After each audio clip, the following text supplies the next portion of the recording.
Okay, let's talk about confidence for gay men specifically. When you think of a confident gay man, our minds tend to conjure up an image automatically.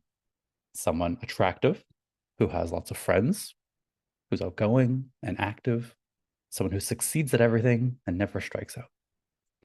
And the thing is, social media is full of guys who present this way. So it's very easy to believe it.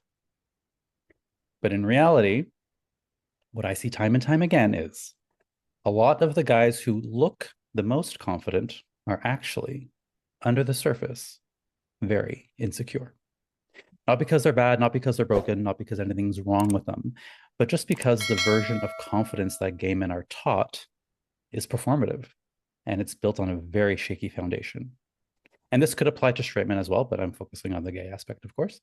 And it's no secret that our culture rewards good looks, popularity, being assertive, traditional masculinity. We've talked about that many times on this podcast.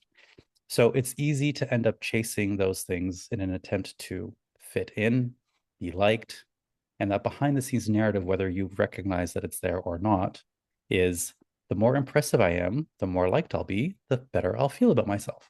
It's kind of how that works. Now, the problem, of course, is that when your confidence depends on being seen, being chosen, being admired, it's never settled. It has to be maintained constantly, and it is fully dependent on other people who, as we all know, are not very reliable, which is why so many confident guys are ultra sensitive to judgment or criticism, any hint of rejection, and they get very upset about that. And then, even though that exterior mask may be calm and cool and composed, inside is a cocktail of desperation, insecurity, and anxiety. Now, I'm not saying this from the outside. I'm saying this as someone who has misunderstood confidence for a very, very long time. Because for most of my life, I didn't see myself as confident at all. At all. I was quiet, introvert. I was never good at anything that boys should be good at. I didn't play any sports. I wasn't athletic. I kind of just disappeared into the background of a room. I was never charming or funny. Nothing, none of those things. So I assumed confidence was for those kinds of people that were all those things, but not me. I'm just over here. And those boys over there are confident because they have those things. But over time, thanks to doing a lot of inner work, I realized something. That confidence is not what I thought it was. It wasn't necessarily loud. It was actually quiet, grounded. It doesn't need witnesses or applause.